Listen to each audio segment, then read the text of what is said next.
Welcome to the 3 a.m. Scary Stories podcast. Tonight, we bring you a story whispered about in small towns, avoided on empty roads, and remembered only when it is already too late. So lock your doors, lower the lights, and listen closely. Some legends do not want to stay legends. The first time I saw her, she was standing in the middle of Mill Road with no shoes on. My headlights caught her all at once. White dress, long dark hair hanging over one side of her face. Bare feet planted on the wet pavement like she had been waiting there for hours. I slammed on the brakes so hard my truck skidded. When it stopped, she was only a few feet away. She didn't move.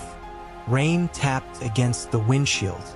The wipers dragged back and forth, but each time they passed, she still looked exactly the same. Head slightly lowered, arms at her sides, skin so pale it seemed to shine. Everyone in my town knows about the woman on Mill Road. That's what people say when they've had too much to drink and want to scare whoever is new in town. They say if you see her after midnight, you keep driving. You do not stop. You do not speak to her. And whatever you do not let her get close enough to touch your car. I grew up hearing that story. My father told it like a joke. My friends used to dare each other to drive down Mill Road at night and honk at the tree line. Nobody ever admitted to seeing anything. By morning, everyone laughed it off. I would have too, if I had not seen her with my own eyes. I remember reaching for the lock button even though all my doors were already locked. I remember checking my phone and seeing there was no signal, even though Mill Road sits less than 10 minutes from town. I remember telling myself she was just a woman caught in the rain and that every stupid ghost story in this place had gotten into my head. Then she lifted her face. I never saw her eyes. Her hair moved just enough for me to see her mouth. She was smiling, and then, very slowly, she raised one hand and knocked 3 times on my hood. The sound was soft, almost polite, but it went through the metal, through the glass, through me, like she was not knocking on my truck at all. She was knocking to be let in. That was when I forgot every joke I had ever heard. I threw the truck into reverse and nearly slid into the ditch. When I looked forward again, she was gone, not walking away, not standing off to the side. Gone. The road ahead was empty except for rain and the yellow line. I sat there with both hands locked around the wheel, breathing so hard my chest hurt. I should have gone home. Instead, I drove into town and parked outside Denny's, the only place still open that late. A few men were drinking coffee by the window. When I came in and asked about Mill Road, the whole place went quiet. Denny looked at me and said, "You stopped for her?" I told him she had knocked on my hood. He stared at his coffee like I had confirmed something he feared. One older man crossed himself. Another left without paying. Denny told the story the way old people in town always do, like it was weather and not fear. Years ago, a woman named Mara lived near Mill Road with her daughter. One stormy night, her car broke down there. She knocked at the nearest farmhouse, but nobody opened. By morning, the girl was dead from the cold. Mara vanished after that. Some said she hanged herself in the woods. Some said she walked into the river. What mattered was the warning. If she knocks, do not answer. I asked what happened if you did. He said nobody agreed on that part. Some said she followed you home. Some said she waited outside until sunrise. Some said she only wanted one thing, to be invited in. I laughed, but it came out thin. Denny did not smile back. He asked something that made my stomach drop. When she knocked, did she smile first? I said yes. He shut off the neon sign, locked the front door, and told me not to sleep at my house that night. I wish I had listened, but fear makes you cling to normal things. My house, my bed, my locked doors. I drove home after 1 in the morning with rain still falling, telling myself town legends were for people who needed answers where there were none. At 1:17, someone knocked on my door. I did not go to the door. I stood in my living room with every light on, staring at the thin strip of darkness under the frame.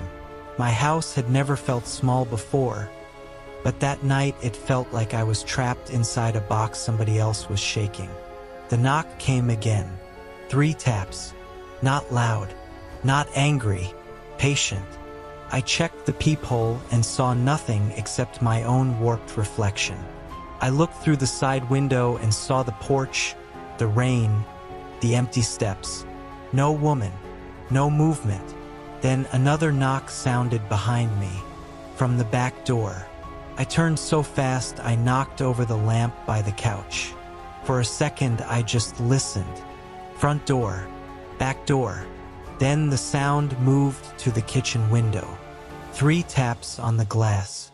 Then the hall window. Then the bathroom window. Slow, careful, like someone was circling the house.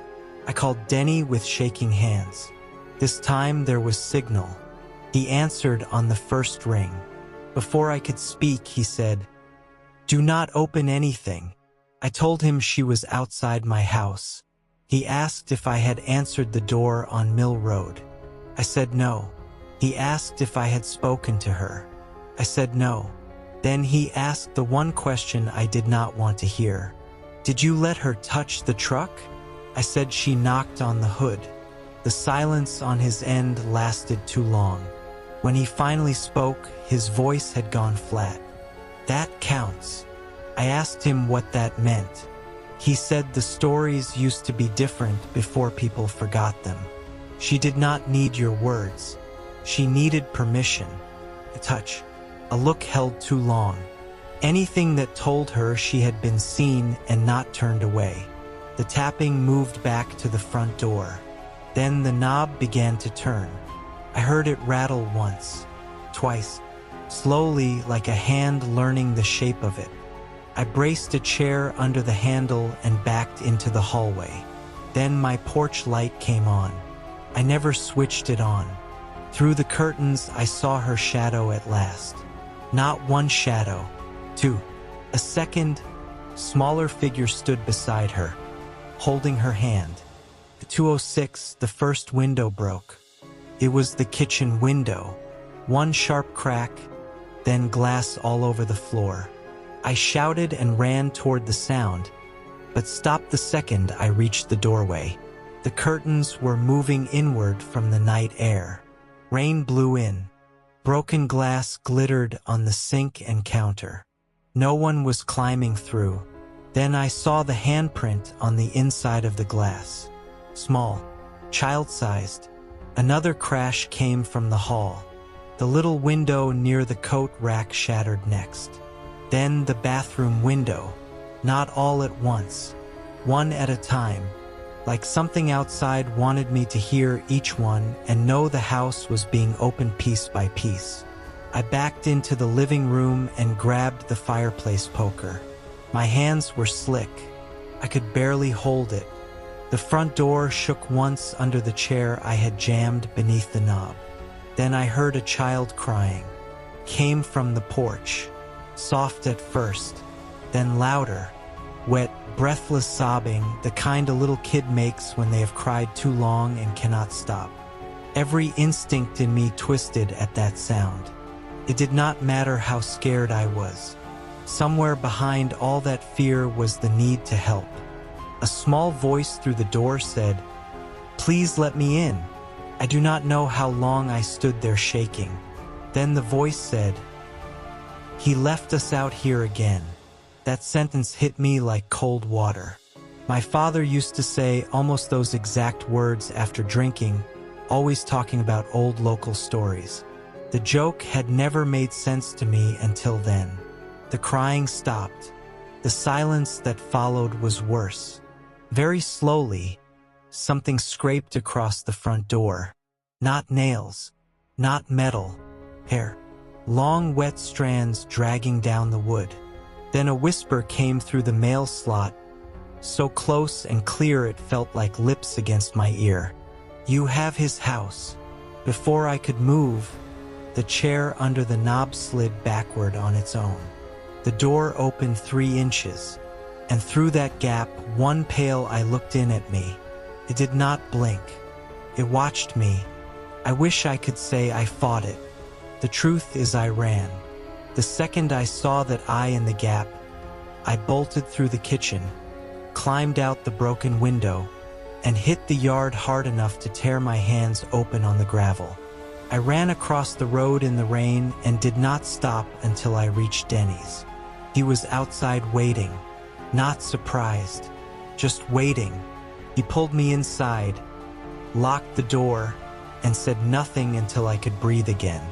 Then he asked, "Did you let her see you scared?" I said I did not know. He nodded. Near sunrise, 3 men from town arrived without being called. None brought police. None asked questions. They sat with the lights off, watching the road while the rain slowed and the sky turned gray. At 6 in the morning, Denny told me the part people leave out. Mara had not knocked at a stranger's house the night her daughter died. She had knocked at mine. Back then, it belonged to my grandfather. He heard the knocking. He saw the woman and the child in the storm. And he made them stand outside until morning because he thought it was a trick to rob him. When the girl died, Mara came back again and again, not for shelter, but for witness. I asked why nobody told me. Denny said my father knew. He knew so well that he moved away, drank himself numb, and still woke up screaming that someone was tapping on the hood of his car. After sunrise, I went home with Denny. The house was quiet. The broken windows were whole again. The chair was back under the knob. The porch was dry. Everything looked untouched except for one thing. On the front step sat a pair of muddy child-sized footprints.